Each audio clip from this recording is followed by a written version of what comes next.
Beaglepuke.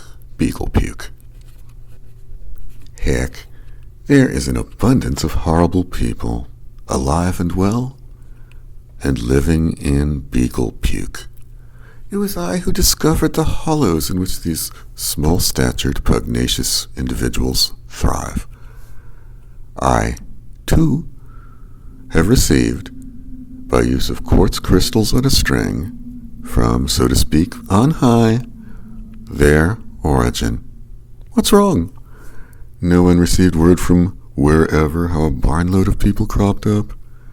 Are we not all equally entitled to determine the beginnings of people we don't personally know? My origins matter, as does theirs and everyone else's. Open questions permeate the air. Are people, me for example, driven by external forces? Prophecy, if you will. Preordination, if you won't. And that's plenty of bargaining for now.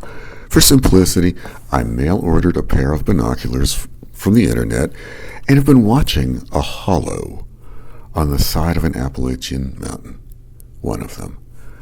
Imagine how bizarre, freakish subcultures may exist, and if it was only possible to study.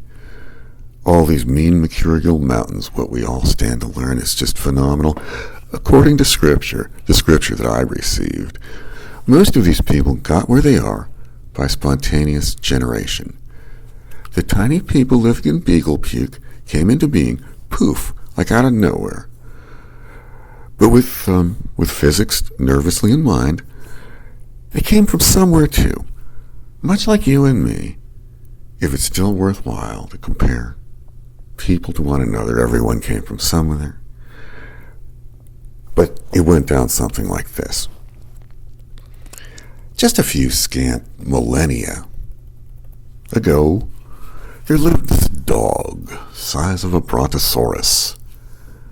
It was a very, very large beagle, trotting merrily mountain to mountain, bounding with the ease of a Yorkshire terrier across an outdoor carpet, stopping to drink from a mountain spring, unaware that a complex of mine shafts and construction projects had filled with torrents of lawn chemicals, pesticides, and poisons, all pouring into that lissom mountain spring. The gargantuan beagle was made ill. It puked its bounding, furry, winsome guts up, and with no forces in Pittsburgh great enough to clean up this lake of dog vomit, it lay there, at once dormant and active, crusting and liquefacting, dying here, living there. The pool was both absorbing the ground and resisting complete surrender to the mountain. It was a life force, however it may be looked at. I have been watching the hollow of beaglepuke using my binoculars, and I feel obliged to report what is seen. Thank you for listening.